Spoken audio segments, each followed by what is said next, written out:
What's going on, guys? This is episode 1 of the BodFathers podcast. I'm your host, Rafa. I'm your co-host, Berto.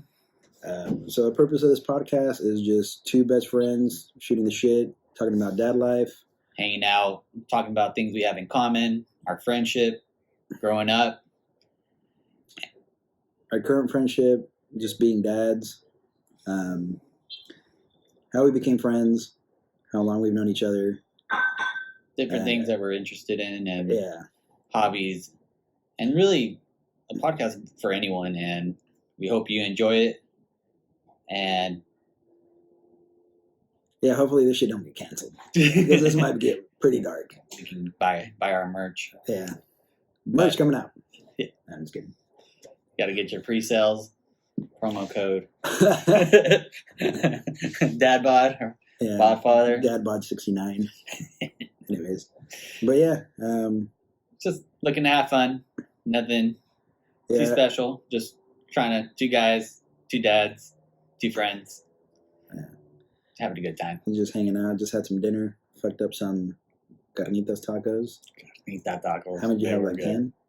Pico de Gallo was on point. Just smoking a stogie. Stogies, a little bit of whiskey. Having a drink. Normal guys over here. So we can talk about how we met. I think that's a good way to start everyone and get to know us a little bit better. So goes back quite some time, right? Like early 2000s? Early 2000s, yeah. Early 2000s. Well, technically our dads are our best friends. Yes. So we just kept it going. It was a natural, that happened naturally through just common friendship of our fathers and been good friends for, you can say, over 20 years now. Yeah. 20 years, and on and off. But we've always been in each other's lives, and I think very, very good friendship. You'll probably notice how comfortable we are around each other. So that's all. Trying to do advertising. Sponsored by Romeo and Juliet. Yeah, that's a good stogie. Yeah.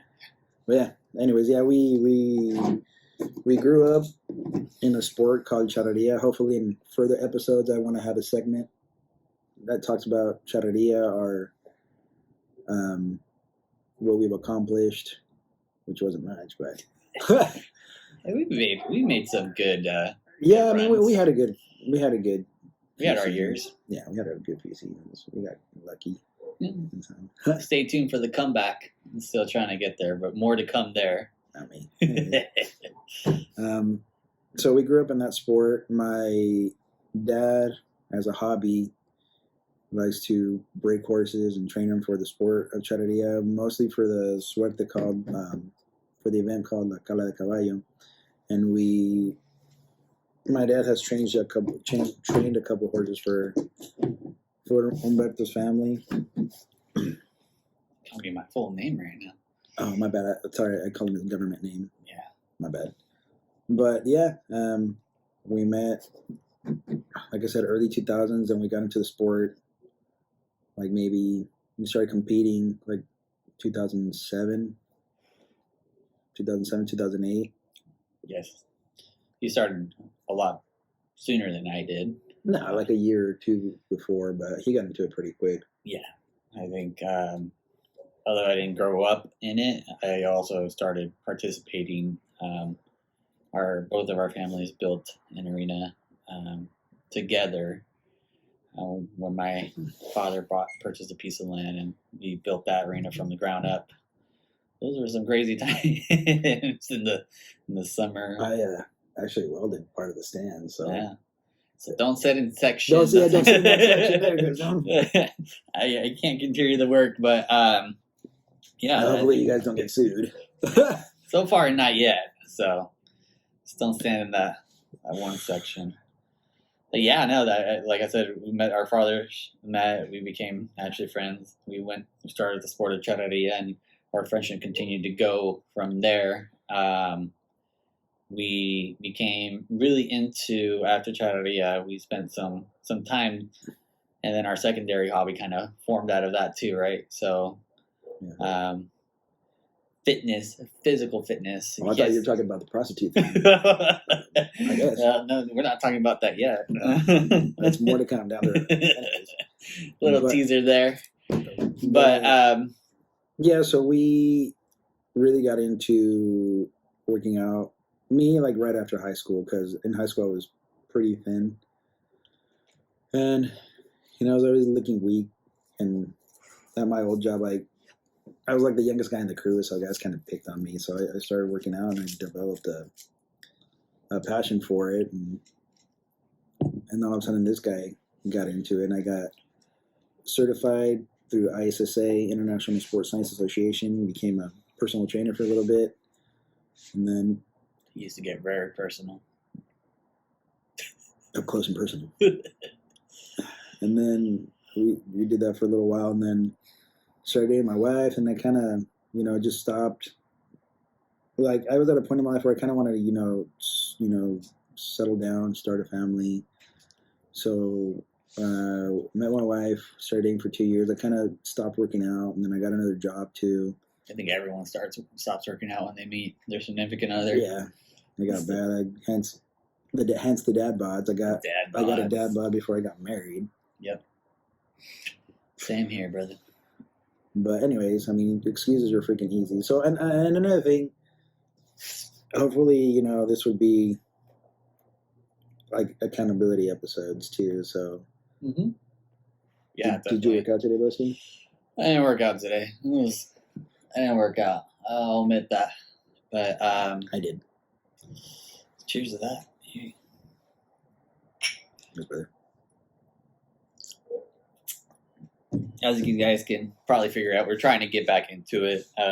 Got away from it a little bit for a while there, since we are both fathers now. And similar story to Rafa. I mean, I met my wife. We started dating. From there, it was easier just not to work out. So, I mean, yeah, like I said, at the end of the day, excuses are the easiest. Yeah, the easiest thing. It is what it is. I stopped working out, and now we are officially dads, so it's more socially acceptable to have the dad bod before you have the kids. But me, honestly, I just want to get healthy for longevity. I just want to be in my kids' lives, my child's life, and my future kids' lives. I want to be involved as much as I can, and I think staying healthy is a big part of it. Yeah, health is huge, and you don't realize it until you have kids what your future what you're doing it for. And sometimes now because sometimes you can't keep up with these kids. Yeah, and it goes back to the original one of the core reasons why we're doing this podcast. Right, we're just two dad bods, and we're trying to navigate this life being fathers, and this is what we're trying to bring everyone along.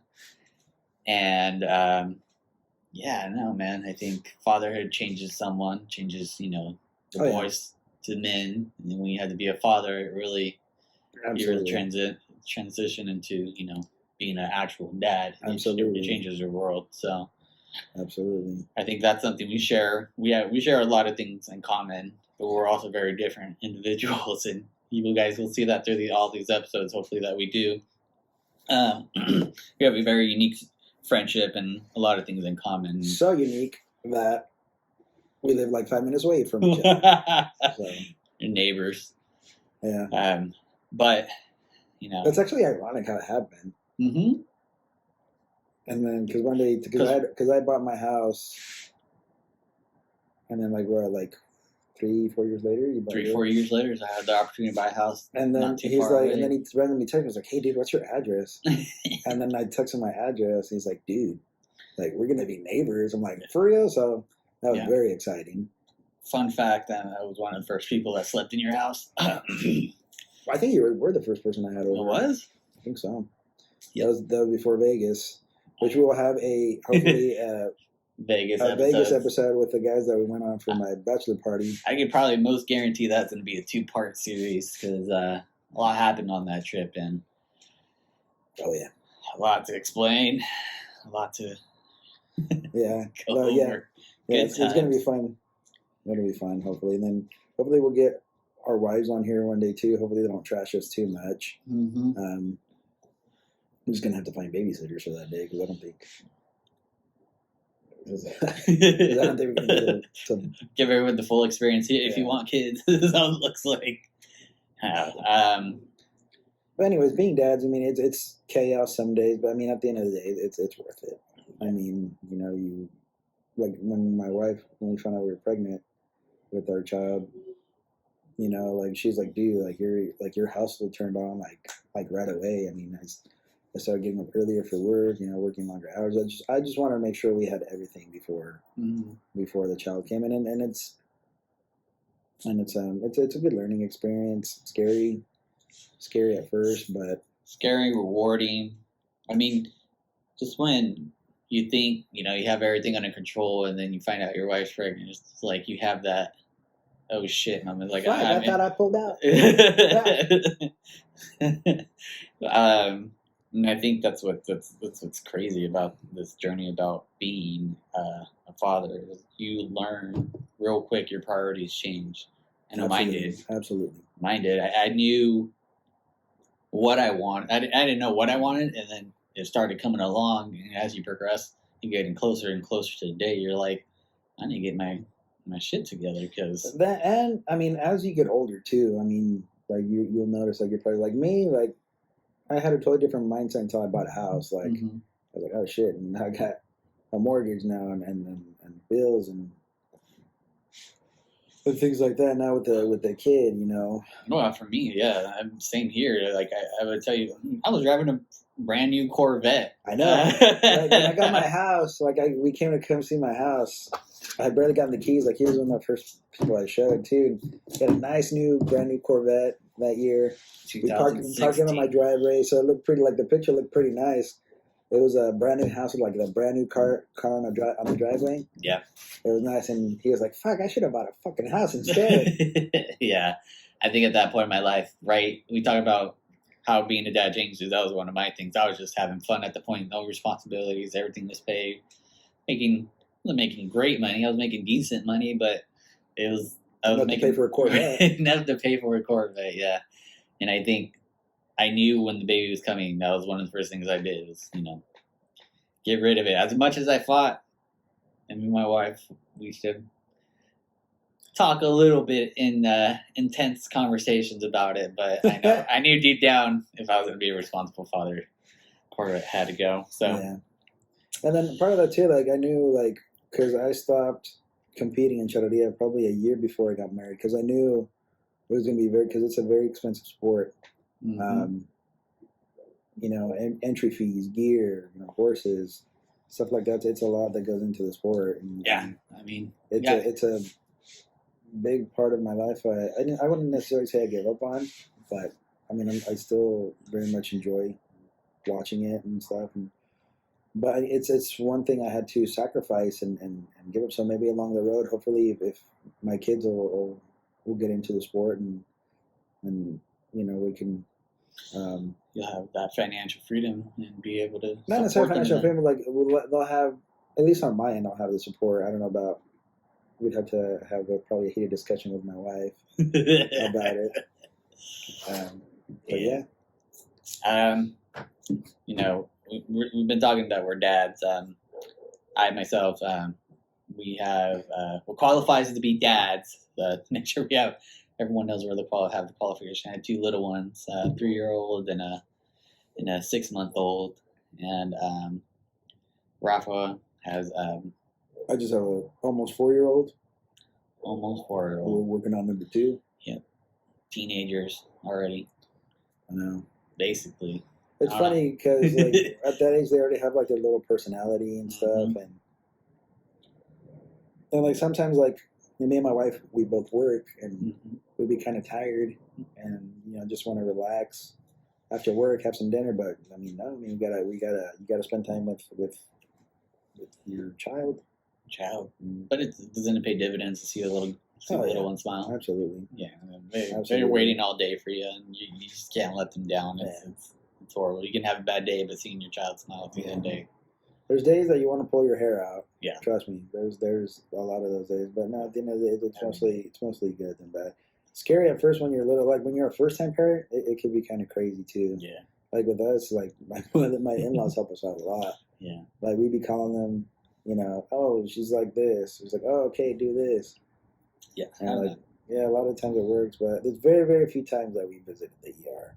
Thank God.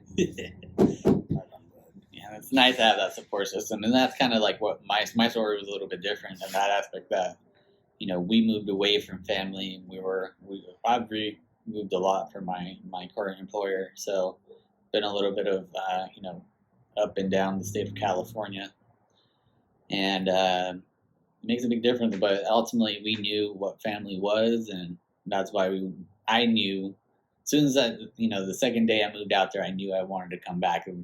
Which a lot of people say, why would you want to come back to the Great Central Valley? But I think I understood. It all depends on how you grew up. I mean, like me, like growing up in small towns here in the Central Valley, I don't know. I think there's, like I said, I can't do big cities. Like me, like LA, San Francisco, or like San Diego, bigger cities. Nah, that freaks me out.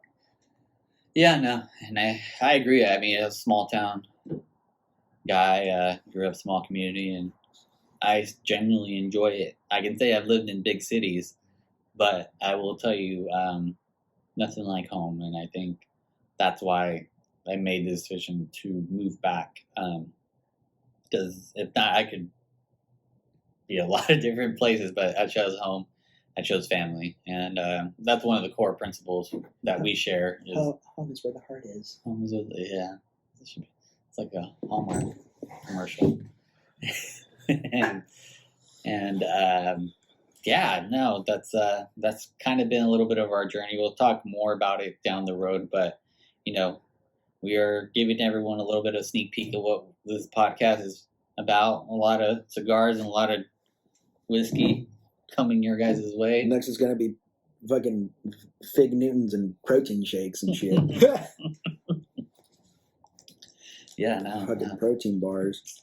Yeah, I'm at the point right now where I'm actually starting to look at protein powders. We'll see. 2 weeks in? Or week 3? Or we have week 4 now? We're taking this workout stuff serious again, guys. Better watch out. Don't be surprised if I'm skinny next episode. You're going to tape the back of your neck like the reporter. Oh, yeah, All right, guys. Took a really hard week. But I think anything else you wanted to cover? I don't know. Do you want to wrap it up? Yeah, I think we'll wrap it up. We'll keep it short in this little intro podcast this time, and we'll go from there, guys. Thank you, everybody. We'll see you next time on the BodFathers